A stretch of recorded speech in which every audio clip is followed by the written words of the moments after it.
नमस्कार,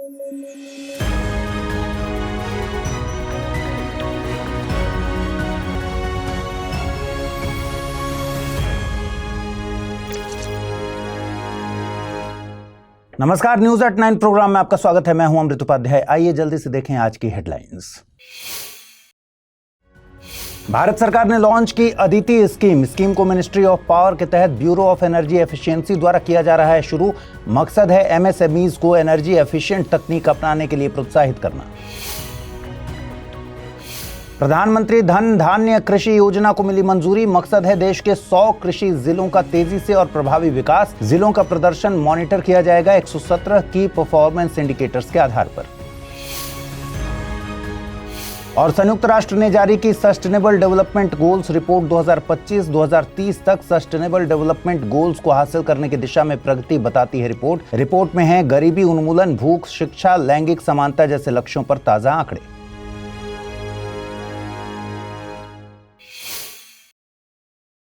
आइए शुरू करें। फ्रांस ने हाल ही में एक समझौते की घोषणा की जिसके तहत न्यू कैलेडोनिया को ज्यादा स्वायत्तता यानी ऑटोनॉमी दी जाएगी।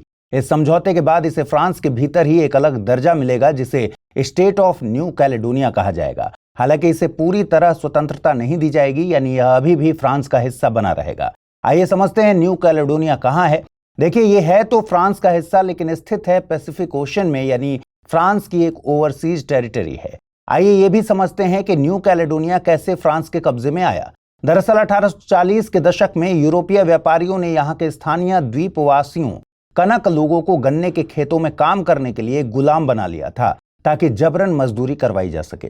फिर 1853 में न्यू कैलेडोनिया को फ्रांस ने आधिकारिक तौर पर कब्जा यानी एनेक्स कर लिया था। शुरुआत में फ्रांस ने इसे एक पीनल कॉलोनी के रूप में इस्तेमाल किया जहां अपराधियों और कैदियों को भेजा जाता था सजा के तौर पर। बाद में यहाँ के स्थानीय कनक आदिवासी लोग इस कब्जे के खिलाफ कई बार विद्रोह करते रहे, लेकिन फ्रांसीसी प्रशासन ने धीरे धीरे इस क्षेत्र पर अपना नियंत्रण और मजबूत कर लिया। फिर दूसरे विश्व युद्ध के बाद न्यू कैलेडोनिया को फ्रांस का ओवरसीज टेरिटरी घोषित कर दिया गया। इससे यहाँ के निवासियों को फ्रांसीसी नागरिकता और कुछ हद तक राजनीतिक अधिकार मिल गए, लेकिन फिर भी स्थानीय कनक लोग स्वतंत्रता की मांग करते रहे। 1980 के दशक में कनक स्वतंत्रता आंदोलन बहुत उग्र हो गया। 1984 से 88 के बीच यहाँ हिंसक झड़पें हुई। कनक समूह स्वतंत्रता के लिए सशस्त्र संघर्ष कर रहे थे, जबकि फ्रांस समर्थक यूरोपीय मूल के लोग इसके खिलाफ थे। इस तनाव को खत्म करने के लिए फ्रांस ने 2 बड़े समझौते किए। पहला था मैटेनिया अकॉर्ड्स 1988 में, जिसका उद्देश्य कनक स्वतंत्रता समर्थक समूहों और फ्रांस समर्थक यूरोपीय समुदाय के बीच हिंसा को रोकना था। इस समझौते के तहत फ्रांस ने कनक लोगों को राजनीतिक अधिकार बढ़ाने और आर्थिक विकास की गारंटी देने का भरोसा दिया। दूसरा और सबसे महत्वपूर्ण समझौता था 1998 का न्यूमिया अकॉर्ड। इसके तहत यह तय हुआ कि आने वाले 20 सालों में न्यू कैलेडोनिया को धीरे धीरे अधिक स्वायत्तता दी जाएगी और इसकी राजनीतिक स्थिति को लेकर 3 बार रेफरेंडम यानी कि जनमत संग्रह कराया जाएगा ताकि लोग तय कर सकें कि वे स्वतंत्र होना चाहते हैं या फ्रांस का हिस्सा बने रहना चाहते हैं। इस समझौते के तहत 2018, 2020 और 2021 में तीनों जनमत संग्रह कराए गए, लेकिन हर बार बहुमत ने स्वतंत्रता के खिलाफ वोट दिया और फ्रांस का हिस्सा बने रहने का निर्णय लिया। इसमें कनक आदिवासी आबादी ने स्वतंत्रता का समर्थन किया, जबकि यूरोपीय मूल के निवासियों ने इसका कड़ा विरोध। इसके चलते नतीजे फ्रांस के पक्ष में रहे। इस तरह लंबे संघर्ष और कई प्रयासों के बावजूद न्यू कैलेडोनिया अभी भी फ्रांस के अधीन है। हालांकि अब फ्रांस ने घोषणा की है कि न्यू कैलेडोनिया को एक स्टेट ऑफ न्यू कैलेडोनिया का दर्जा मिलेगा, जिससे उसे और ज्यादा स्वायत्तता मिलेगी। इसे पूरी तरह स्वतंत्र नहीं किया जाएगा ताकि फ्रांस का प्रभाव बना रहे और दोनों समुदायों यानी कनक और यूरोपियंस के बीच संतुलन बना रहे। राष्ट्रपति द्रौपदी मुर्मू ने हाल ही में 4 नए सदस्यों को राज्यसभा के लिए नामित किया है। पहले हैं उज्ज्वल देवराव निकम, जो बहुचर्चित 26/11 मुंबई आतंकी हमले के स्पेशल पब्लिक प्रोसिक्यूटर के तौर पर जाने जाते हैं। दूसरे हैं हरीश चंद्र वर्धन श्रृंगला, जो पूर्व विदेश सचिव रह चुके हैं और भारत की G20 अध्यक्षता में केंद्रीय भूमिका निभा चुके कूटनीतिज्ञ हैं। तीसरे हैं सदानंदन मास्टर, जो केरल से सामाजिक कार्यकर्ता हैं और शिक्षा के क्षेत्र में वर्षों तक सेवा दे चुके हैं। और चौथे सदस्य हैं डॉक्टर मीना कुमारी जैन, जो साहित्य तथा ऐतिहासिक अध्ययन में उल्लेखनीय योगदान दे चुकी हैं। अब समझते हैं कि राज्यसभा में सदस्यों को नामित किए जाने की प्रक्रिया क्या है। देखिए, भारतीय संविधान के अनुच्छेद 80 के अनुसार राज्यसभा में अधिकतम 250 सदस्य हो सकते हैं, जिनमें से 238 राज्यों और केंद्र शासित प्रदेशों द्वारा चुने जाते हैं और 12 सदस्य राष्ट्रपति द्वारा नामित किए जाते हैं। अनुच्छेद 80(3) कहता है कि राष्ट्रपति ऐसे लोगों को नामित करेंगे जिन्हें साहित्य, विज्ञान, कला या सामाजिक सेवा के क्षेत्र में विशेष ज्ञान या अनुभव हो। इसका मकसद यह है कि संसद में विभिन्न क्षेत्रों के विशेषज्ञ शामिल हों ताकि बहस और कानून बनाने की प्रक्रिया अधिक प्रभावी और सार्थक हो। इनका नामांकन एलोकेशन ऑफ बिजनेस रूल्स 1961 के तहत गृह मंत्रालय द्वारा किया जाता है, जो उम्मीदवारों के नामों की जांच कर राष्ट्रपति से मंजूरी लेने के बाद आधिकारिक घोषणा करता है। नामित सदस्य संसद में अपनी विशेषज्ञता के माध्यम से बहस को बेहतर बनाते हैं। वे आमतौर पर राजनीतिक दबाव से मुक्त रहते हैं और अपने काम से समाज के लिए प्रेरणा का स्रोत बनते हैं। नामांकन के संदर्भ में एक दिलचस्प उदाहरण 2012 का है। सचिन तेंदुलकर को तत्कालीन राष्ट्रपति द्वारा 26 अप्रैल 2012 को राज्यसभा के लिए नॉमिनेट किया गया था, जबकि खेल नामांकन के क्षेत्रों में शामिल नहीं था। इस पर दिल्ली हाईकोर्ट में रामगोपाल सिंह सिसोदिया बनाम भारत सरकार 2012 मामले में चुनौती दी गई। कोर्ट ने सचिन तेंदुलकर की नियुक्ति को सही ठहराया क्योंकि खेल में उनकी असाधारण उपलब्धियों को कला की श्रेणी में माना गया। हाल ही में भारतीय खाद्य कंपनियों ने अरब देशों के साथ एक समझौता किया। इस समझौते के तहत हर साल 3.1 मिलियन मीट्रिक टन डीएपी यानी डायमोनियम फॉस्फेट खाद की आपूर्ति 5 वर्षों तक की जाएगी। दोस्तों, रासायनिक खादों को मुख्यतः 3 प्रकारों में बांटा जाता है। ये हैं नाइट्रोजन N, फास्फोरस P और पोटाश K आधारित उर्वरक। इन तीनों को मिलाकर अक्सर NPK खाद कहा जाता है, जो पौधों की वृद्धि के लिए सबसे जरूरी माने जाते हैं। देखिए, नाइट्रोजन युक्त खाद जैसे urea, ammonium sulphate, ammonium nitrate पौधों की हरी पत्तियों और तनों की वृद्धि में मदद करती हैं। फास्फोरस आधारित खाद जैसे डीएपी और सिंगल सुपर फॉस्फेट जड़ों के विकास, फूल और बीज बनने की प्रक्रिया में सहायक होते हैं। वहीं पोटाश युक्त खाद जैसे म्यूरिएट ऑफ पोटाश और पोटेशियम सल्फेट पौधों को रोगों से बचाते हैं और फलों और बीजों की गुणवत्ता को बढ़ाते हैं। डीएपी की बात करें तो यह एक महत्वपूर्ण रासायनिक खाद है जिसमें 2 प्रमुख पोषक तत्व होते हैं, फास्फोरस और नाइट्रोजन। यह फसल के लिए बहुत जरूरी है क्योंकि यह पौधों में नए ऊतकों के विकास में मदद करता है और प्रोटीन संश्लेषण को नियंत्रित करता है।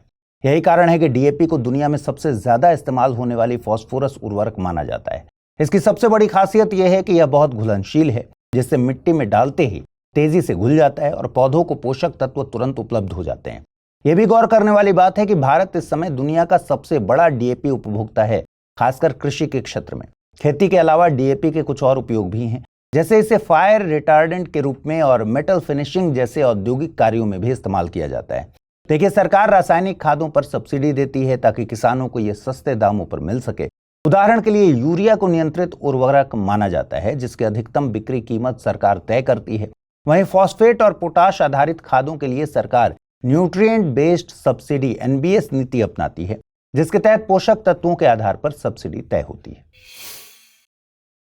यूपीएससी की तैयारी का हर दिन कीमती होता है और हर कल की राह आज से ही बनती है। तो क्या आपने प्रतिज्ञा ली है अपने IAS सपने को साकार करने की?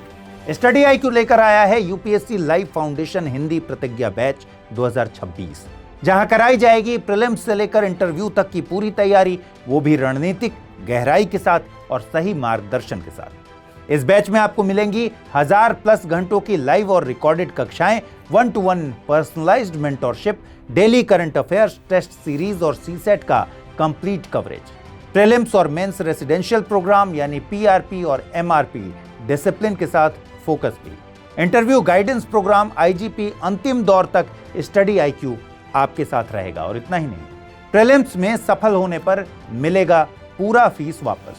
टॉप स्कोरर को मिलेगा 11,000 रुपए का नगद पुरस्कार। अब तय कीजिए, आप सिर्फ सपना देखेंगे या उसके लिए स्टडी IQ के साथ मिलकर प्रतिज्ञा निभाएंगे। यूज करें कोड अमृत लाइव और पाएं मैक्सिमम डिस्काउंट हमारे गोल्ड, प्लैटिनम और डायमंड बैचेस पर। अगर अब भी कोई सवाल हो तो डिस्क्रिप्शन में दिए गए लिंक पर क्लिक करें या मुझे सीधा मेल करें amrit@studyiq.com पर। यूपीएससी 2026, आपकी प्रतिज्ञा, हमारा मार्गदर्शन। हाल ही में प्रधानमंत्री कौशल विकास योजना को लागू हुए पूरे 10 साल पूरे हो गए। आइए समझते हैं इन 10 वर्षों में इस योजना से क्या हासिल हुआ। प्रधानमंत्री कौशल विकास योजना यानी PMKVY कौशल विकास और उद्यमिता मंत्रालय ने 2015 में शुरू किया था। इसका उद्देश्य भारत में युवाओं को कौशल विकास के लिए प्रोत्साहित करना है। वर्तमान में यह अपनी चौथे चरण यानी कि PMKVY 4.0 में है और इसे स्किल इंडिया कार्यक्रम की केंद्रीय क्षेत्र योजना का एक अहम हिस्सा बनाया गया है। इसके साथ 2 और प्रमुख योजनाएं भी जोड़ी गई हैं। पहली, प्रधानमंत्री राष्ट्रीय अप्रेंटिसशिप प्रमोशन योजना, जो अप्रेंटिस के वजीफे के लिए वित्तीय मदद देती है, और दूसरी, जन शिक्षण संस्थान, जो गैर साक्षर, नव साक्षर और स्कूल छोड़ने वालों को व्यावसायिक प्रशिक्षण प्रदान करता है।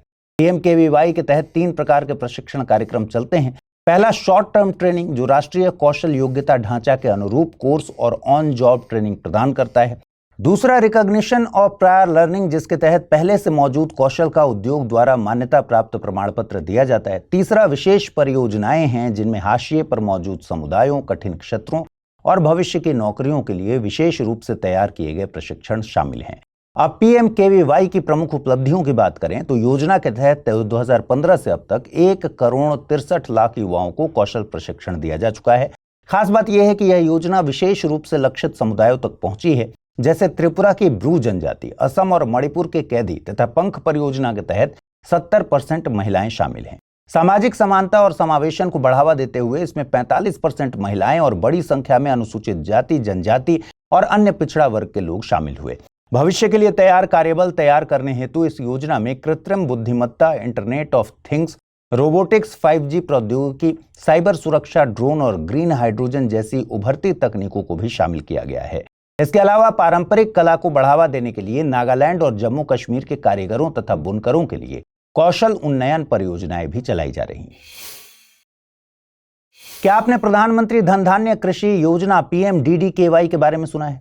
दोस्तों, ये भारत सरकार की एक नई योजना है जिसका मकसद 100 कृषि जिलों का तेजी से और प्रभावी विकास करना है। यह योजना उस एस्पिरेशनल डिस्ट्रिक्ट्स प्रोग्राम ADP की तर्ज पर बनाई गई है जिसे 2018 में प्रधानमंत्री ने 112 पिछड़े जिलों के विकास के लिए शुरू किया था। PMDDKY को 6 साल तक लागू किया जाएगा और इसके लिए हर साल 24,000 करोड़ रुपए खर्च किए जाएंगे।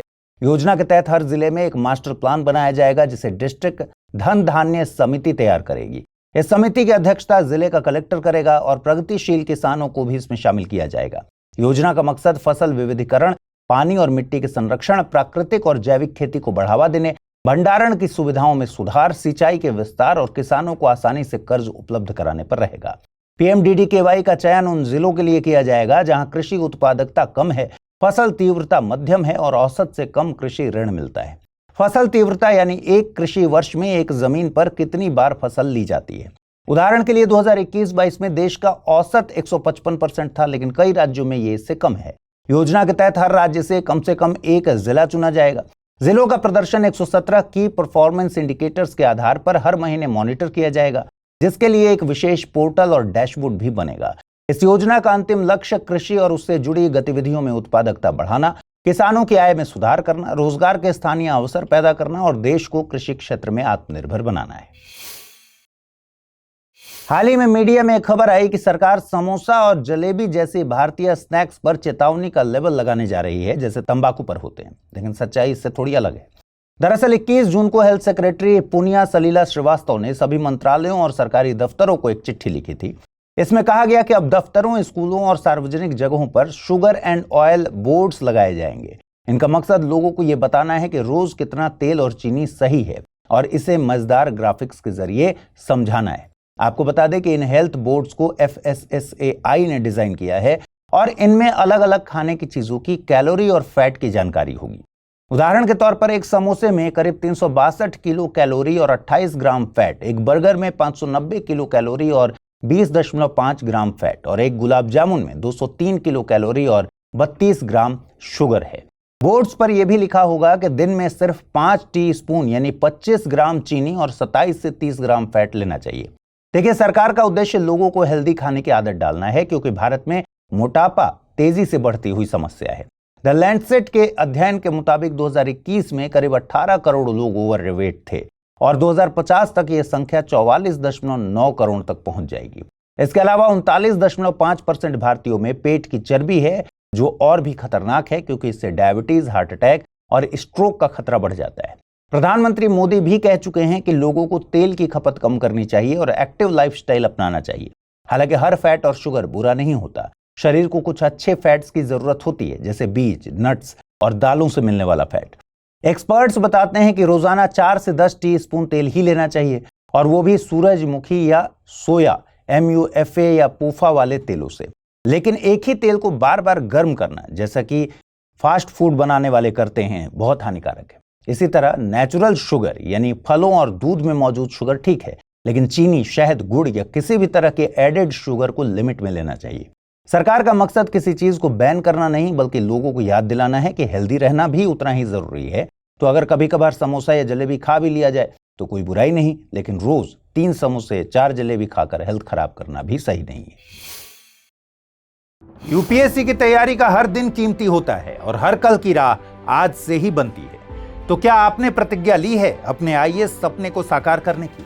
स्टडी IQ लेकर आया है यूपीएससी लाइव फाउंडेशन हिंदी प्रतिज्ञा बैच 2026, जहां कराई जाएगी प्रीलिम्स से लेकर इंटरव्यू तक की पूरी तैयारी, वो भी रणनीतिक गहराई के साथ और सही मार्गदर्शन के साथ। इस बैच में आपको मिलेंगी 1000+ घंटों की लाइव और रिकॉर्डेड कक्षाएं, 1-to-1 personalised mentorship, daily current affairs, test series और सीसेट का कंप्लीट कवरेज, प्रीलिम्स और मेंस रेसिडेंशियल प्रोग्राम यानी PRP और MRP डिसिप्लिन के साथ फोकस भी, इंटरव्यू गाइडेंस प्रोग्राम, IGP, अंतिम दौर तक स्टडी IQ आपके साथ रहेगा। और इतना ही नहीं, प्रीलिम्स में सफल होने पर मिलेगा पूरा फीस वापस।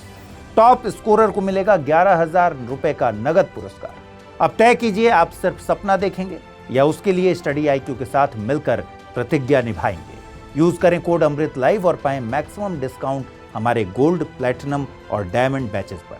अगर अब भी कोई सवाल हो तो डिस्क्रिप्शन में दिए गए लिंक पर क्लिक करें या मुझे सीधा मेल करें amrit@studiiq.com पर। यूपीएससी 2026, आपकी प्रतिज्ञा, हमारा मार्गदर्शन।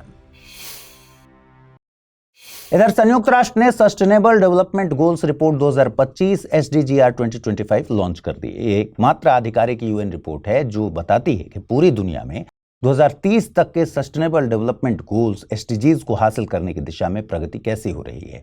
इस रिपोर्ट में गरीबी उन्मूलन, भूख खत्म करने, गुणवत्तापूर्ण शिक्षा, लैंगिक समानता, आर्थिक विकास, जलवायु परिवर्तन और शांति जैसे लक्ष्यों पर ताजा आंकड़े पेश किए गए हैं। रिपोर्ट बताती है कि दुनिया की करीब 8.9% आबादी अभी भी अत्यधिक गरीबी में जीवन बिता रही है।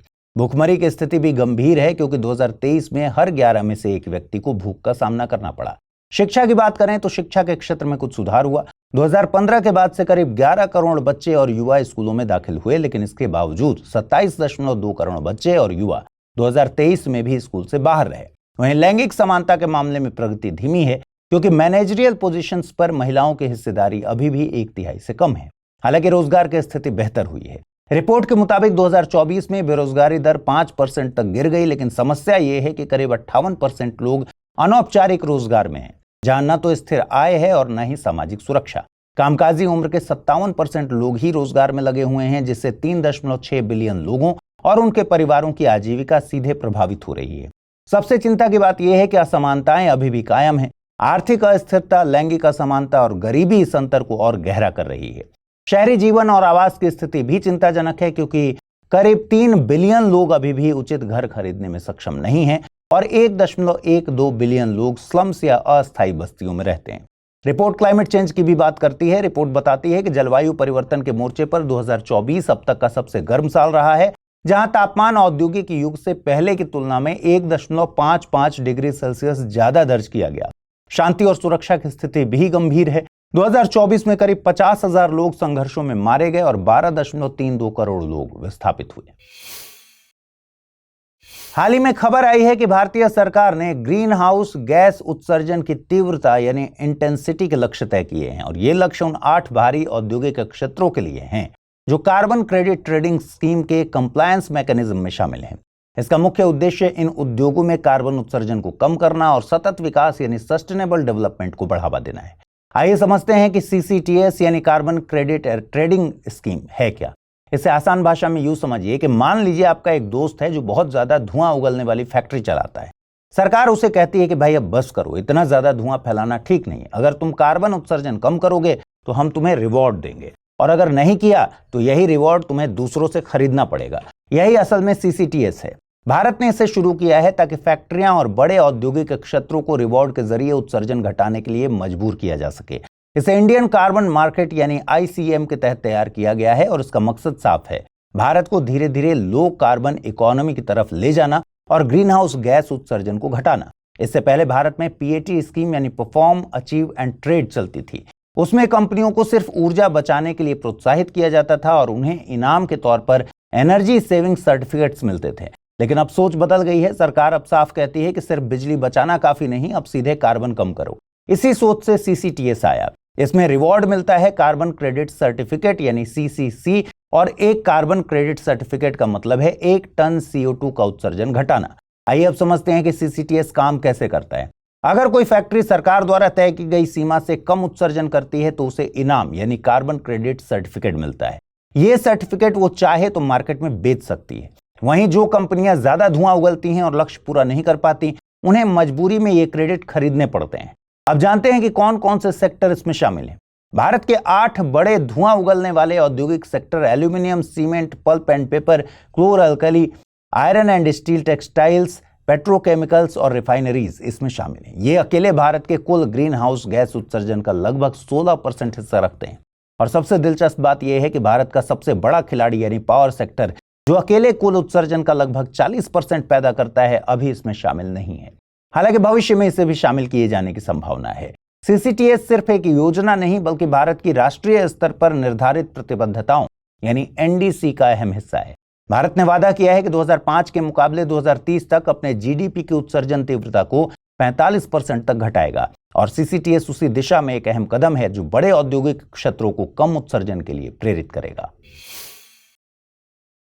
हाल ही में एक क्लिनिकल ट्रायल में 8 बच्चों को माइटोकॉन्ड्रियल डिजीज से बचाने में सफलता मिली। मेडिकल साइंस में इसे एक बड़ी उपलब्धि माना जा रहा है, क्योंकि ये तकनीक उन महिलाओं के लिए उम्मीद की किरण है जिनके परिवार में इस बीमारी का खतरा होता है। आप समझते हैं कि भाई माइटोकॉन्ड्रियल डिजीज है क्या? हमारे शरीर के हर सेल के अंदर छोटे छोटे पावर प्लांट्स होते हैं जिन्हें माइटोकॉन्ड्रिया कहते हैं। ये हमारी सेल्स को 90% से ज्यादा ऊर्जा देते हैं, जिससे शरीर के सभी अंग ठीक से काम कर पाएं। जब ये पावर प्लांट सही से काम नहीं करते तो सेल्स को पर्याप्त ऊर्जा नहीं मिलती और धीरे धीरे वो मरने लगती हैं। जब बड़ी संख्या में सेल्स मर जाती हैं तो अंग फेल होने लगते हैं और जान जाने का खतरा हो जाता है। इस स्थिति को माइटोकॉन्ड्रियल डिजीज कहा जाता है। यह बीमारी हमेशा मां से बच्चे में जाती है, क्योंकि माइटोकॉन्ड्रिया मां के अंडाणु से आता है, पिता से नहीं। इसी गंभीर समस्या का हल है माइटोकॉन्ड्रियल रिप्लेसमेंट थेरेपी MRT। मान लीजिए किसी महिला का माइटोकॉन्ड्रिया खराब है और उसके बच्चे को भी ये बीमारी लग सकती है, तो डॉक्टर एक डोनर महिला का हेल्दी माइटोकॉन्ड्रिया इस्तेमाल करते हैं। इस प्रक्रिया में बच्चे का न्यूक्लियर डीएनए यानी उसकी विशेषताएं जैसे आंखों का रंग, बाल, त्वचा का रंग मां और पिता के ही होते हैं, लेकिन माइटोकॉन्ड्रिया डोनर महिला का। चूंकि बच्चे में 3 लोगों का जेनेटिक मटेरियल होता है और मां और पिता का न्यूक्लियर डीएनए और डोनर महिला का हेल्दी माइटोकॉन्ड्रिया, इसलिए इसे 3 पेरेंट बेबी कहा जाता है। दोस्तों, 3 पेरेंट बेबी बनाने की 2 शानदार तकनीकें आज मौजूद हैं। पहली है प्रो न्यूक्लियर ट्रांसफर यानी PNT और दूसरी है maternal spindle transfer MST।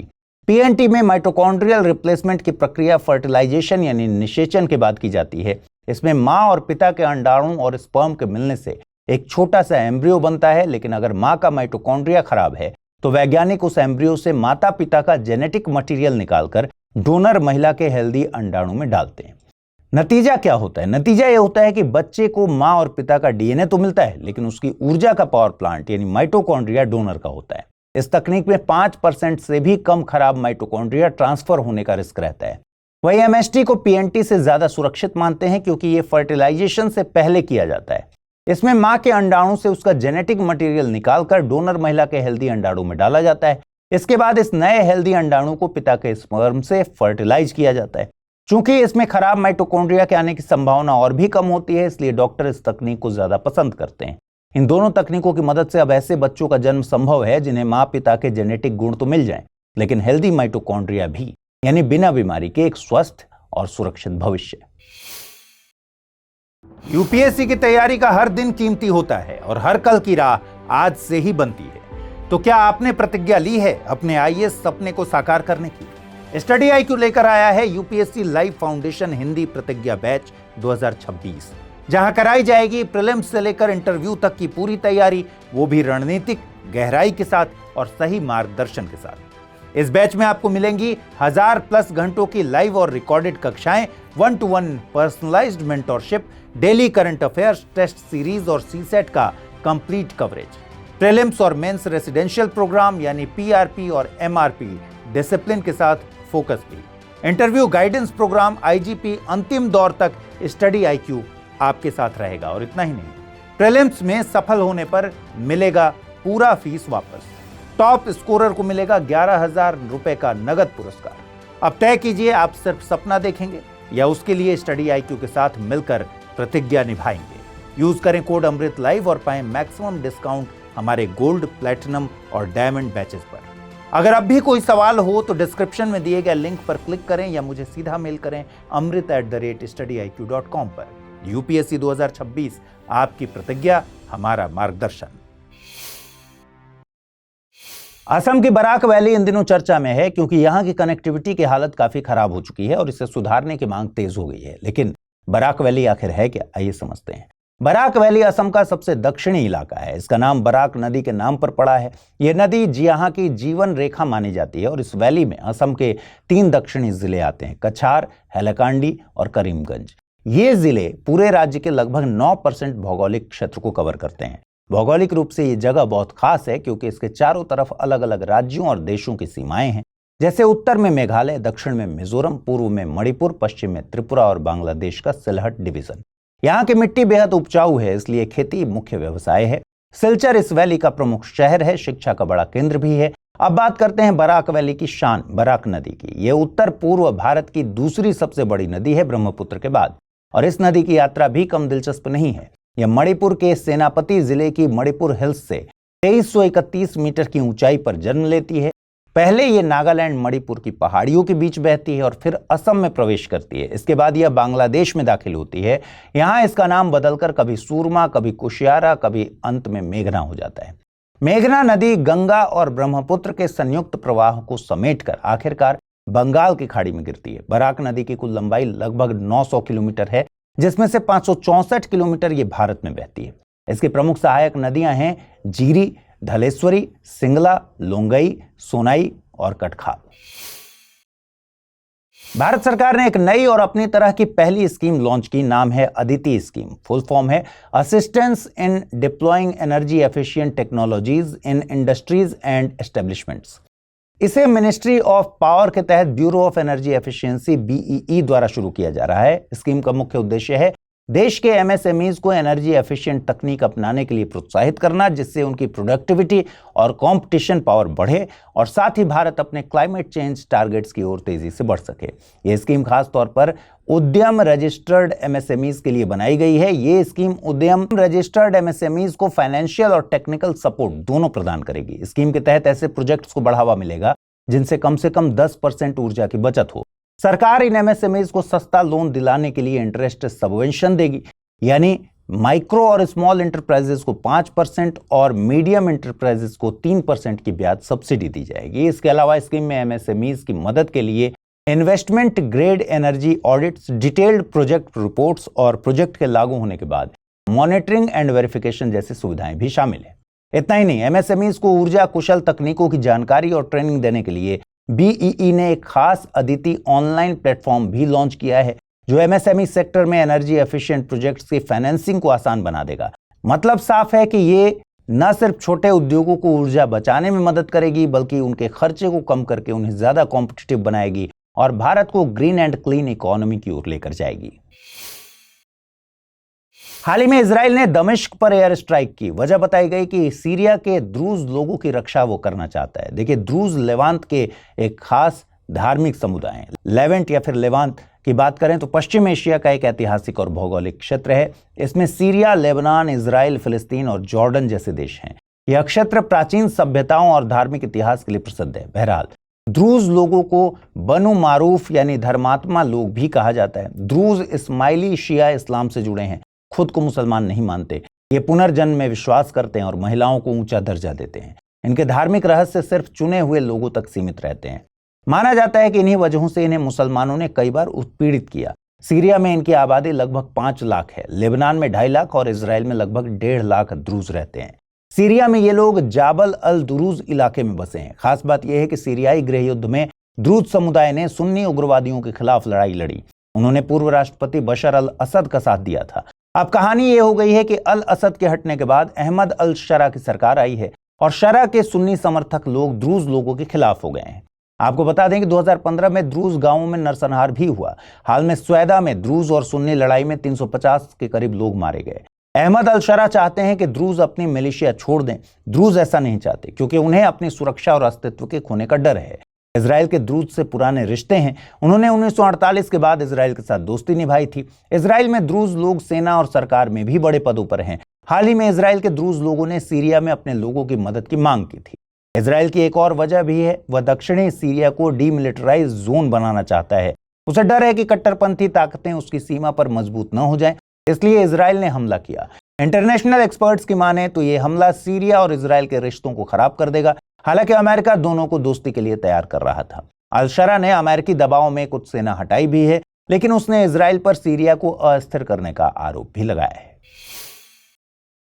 UPSC की तैयारी का हर दिन कीमती होता है और हर कल की राह आज से ही बनती है। तो क्या आपने प्रतिज्ञा ली है अपने आईएएस सपने को साकार करने की?